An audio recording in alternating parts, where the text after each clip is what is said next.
नमस्कार दोस्तों, एक बार फिर से स्वागत है आपको हमारे इस चैनल पर। हम चर्चा कर रहे हैं शिक्षा शास्त्र के विषय में, जिसमें कि हम विद्यालय नियोजन और प्रबंधन के सिद्धांतों को समझ रहे हैं। आज हम इस प्रबंधन की इस कक्षा में समझेंगे कि पाठ्य सहगामी क्रियाकलापों के कौन से प्रकार होते हैं और विद्यालय में इन सभी क्रियाकलापों की क्या भूमिका होती है, किस प्रकार से उनका आयोजन किया जाता है, उनका महत्व क्या है और एक जीवंत विद्यालय बनाने के लिए और छात्र-छात्राओं के व्यक्तित्व के विकास में पाठ्य सहगामी क्रियाकलापों का क्या योगदान होता है।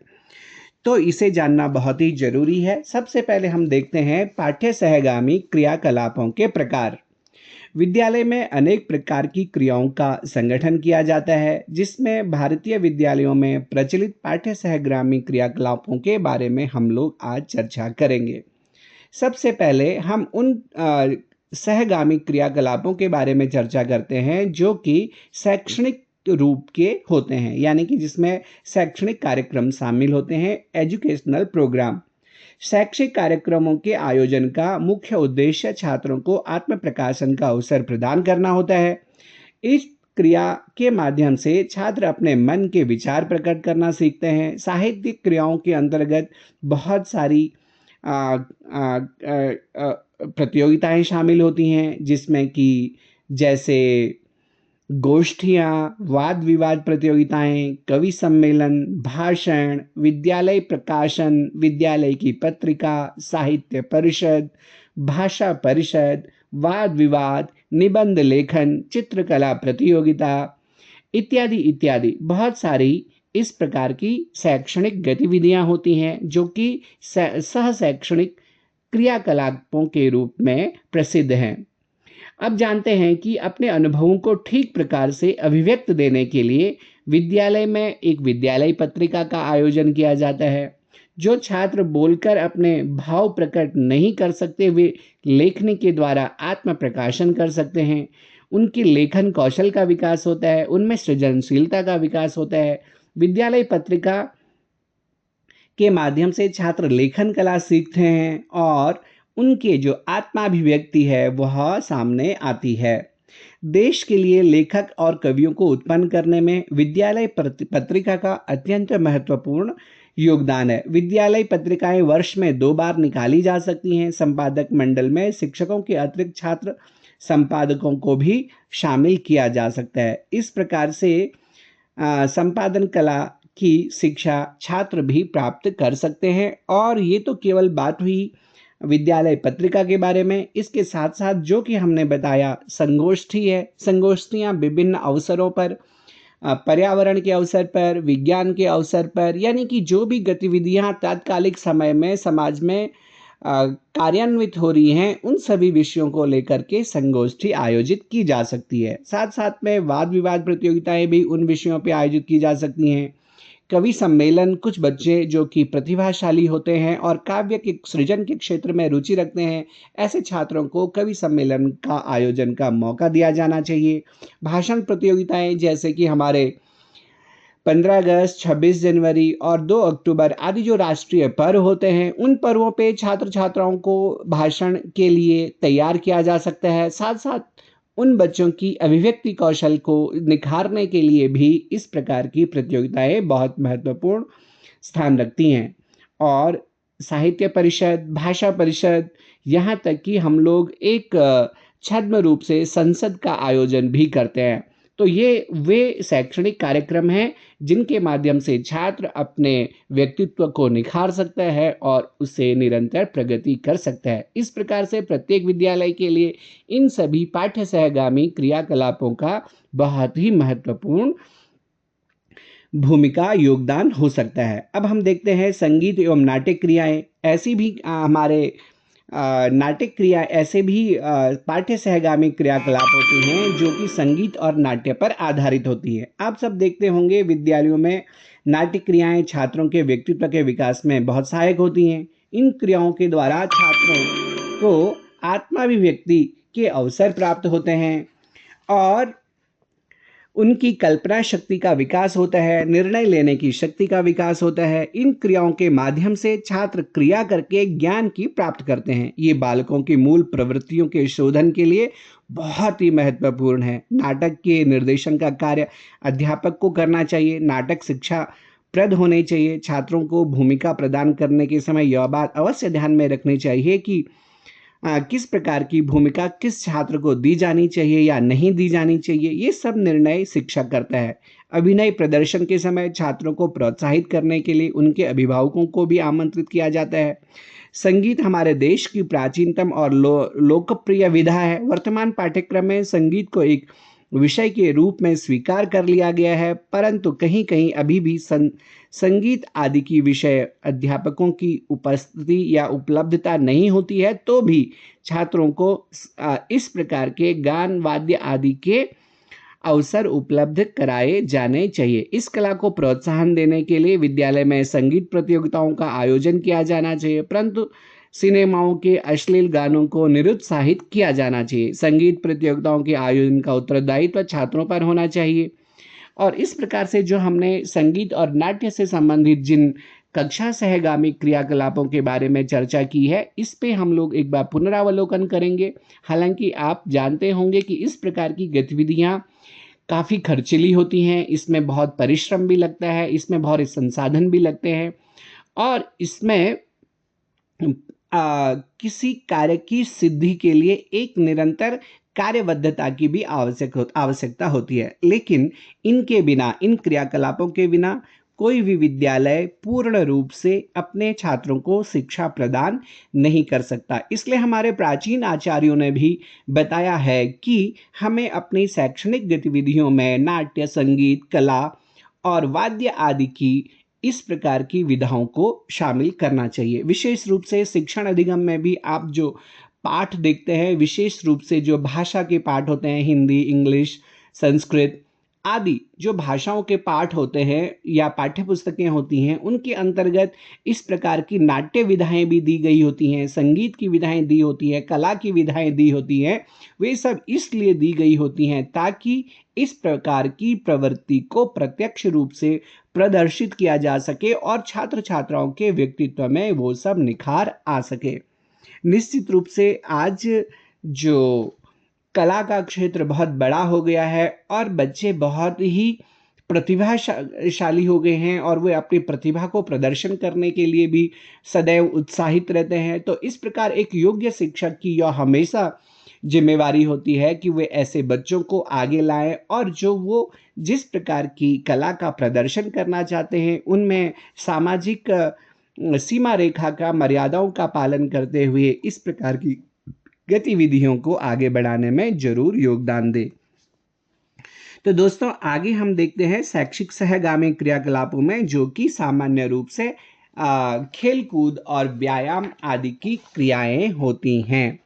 दोस्तों, जब से श्री नरेंद्र मोदी जी की सरकार आई है, तब से हम देख रहे हैं कि बहुत सारी सह शैक्षणिक गतिविधियां विद्यालयों में आ गई हैं और प्रत्येक इस प्रकार की, चाहे वो विद्यालय से जुड़ी हो, चाहे समाज से जुड़ी हो, शिक्षा से जुड़ी हो, या फिर हमारी देशभक्ति की भावना से, या सैन्य, पर्यावरण आदि बहुत सारी चीज़ों से जुड़ी हो, प्रत्येक क्षेत्र में आगे बढ़ करके छात्र छात्राओं को शामिल करने के लिए आमंत्रित किया जाता है और विद्यालय को उसमें सहभागी बनाया जाता है। इस प्रकार से मूल रूप से, जैसे कि आपको याद होगा कि विश्व योग दिवस की स्थापना की गई है। पर्यावरण के क्षेत्र में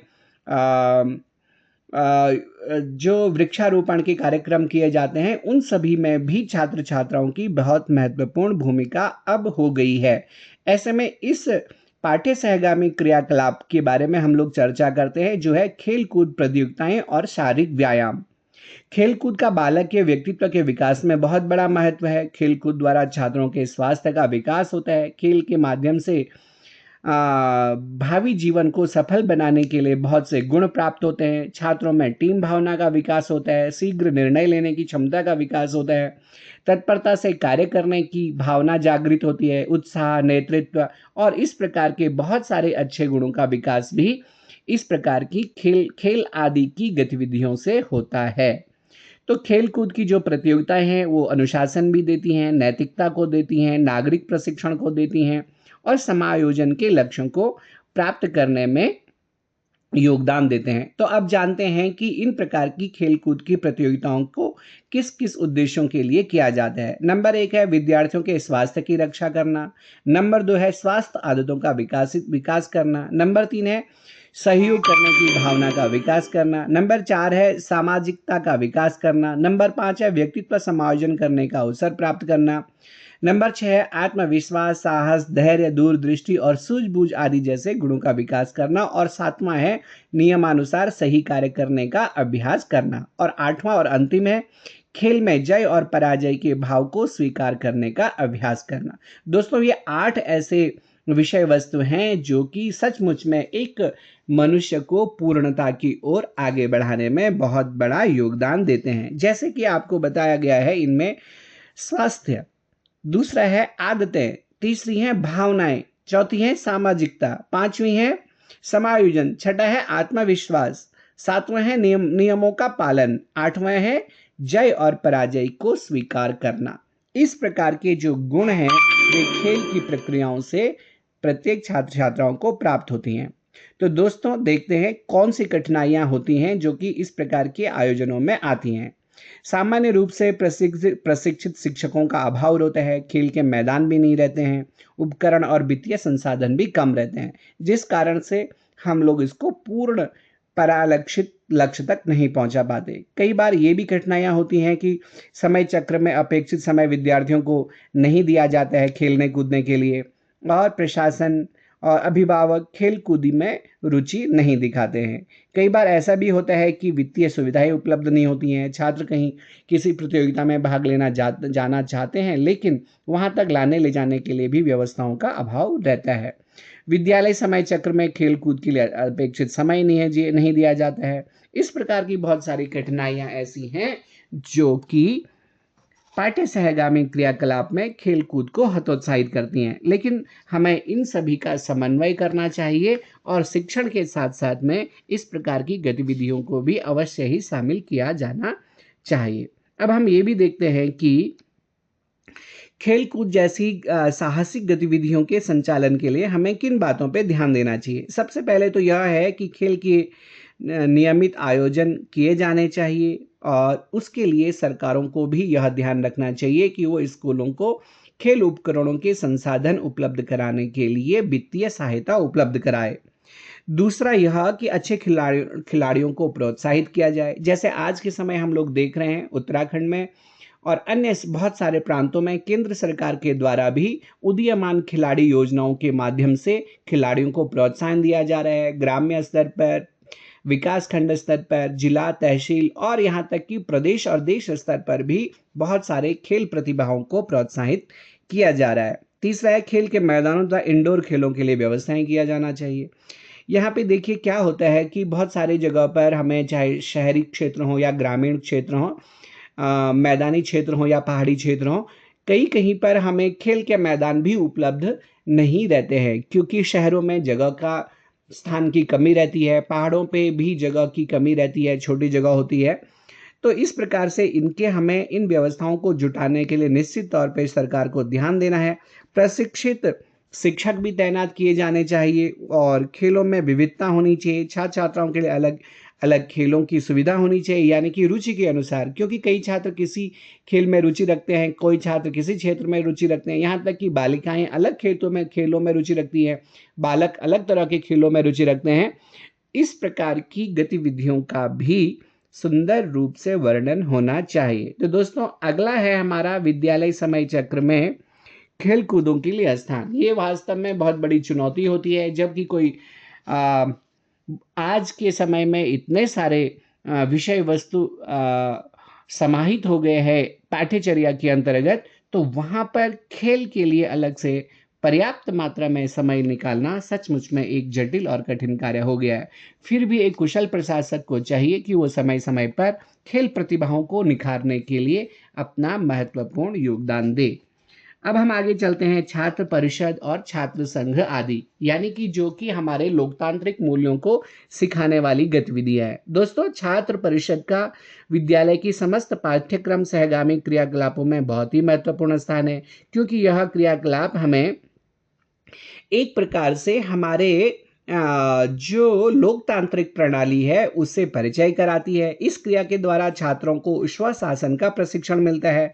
छात्र अपने अधिकारों और कर्तव्यों के प्रति समुचित ज्ञान प्राप्त करते हैं। छात्र परिषद के गठन एवं संचालन के लिए छात्रों को नागरिकता की शिक्षा प्राप्त होती है। वे विद्यालय के अनुशासन को स्थापित करने में भी योगदान देते हैं और निर्णय लेने में भी योगदान देते हैं। छात्र स्वशासन से संबंधित संगठन के विभिन्न विद्यालयों के विभिन्न नामों से पुकारते हैं, जैसे कि छात्र परिषद, पार्लियामेंट, छात्र संघ आदि। 1955 में सेंट्रल इंस्टीट्यूट ऑफ एजुकेशन ने छात्र स्वशासन पर आयोजित सेमिनार में निर्णय लिया था कि विद्यालय में एक विद्यालय सभा होनी चाहिए, जिसका निर्णय छात्रों द्वारा निर्धारित प्रतिनिधियों और नियुक्त सदस्यों के द्वारा होना चाहिए। विनियुक्त सदस्य शिक्षकों द्वारा नियुक्त किए जाएं। इस सभा के अधीन 5 मंडल हों, जिनके सदस्यों को निर्वाचन सभा के द्वारा किया जाना चाहिए। ये मंडल हो सकते हैं अनुशासन मंडल, स्वास्थ्य मंडल, स्वच्छता तथा भोजन मंडल, खेलकूद मंडल और पाठ्य सहगामी क्रियाओं का मंडल, सामाजिक कल्याण संबंधी क्रियाकलाप। इस प्रकार छात्र सहयोग से छात्र एवं विद्यालय दोनों ही लाभान्वित होते हैं और इसके माध्यम से जहां एक और छात्र नेतृत्व की गतिविधियों में शामिल होते हैं, दूसरी ओर हमारे जो लक्ष्य हैं उनको संपन्न करने में, मैनेजमेंट और प्रशासन करने में भी प्रत्येक छात्र छात्रा के सहयोग को लिया जाना भी संभव हो पाता है। अब इसी प्रकार की सहगामी क्रियाकलापों में एक है समाज कल्याण संबंधी क्रियाएं।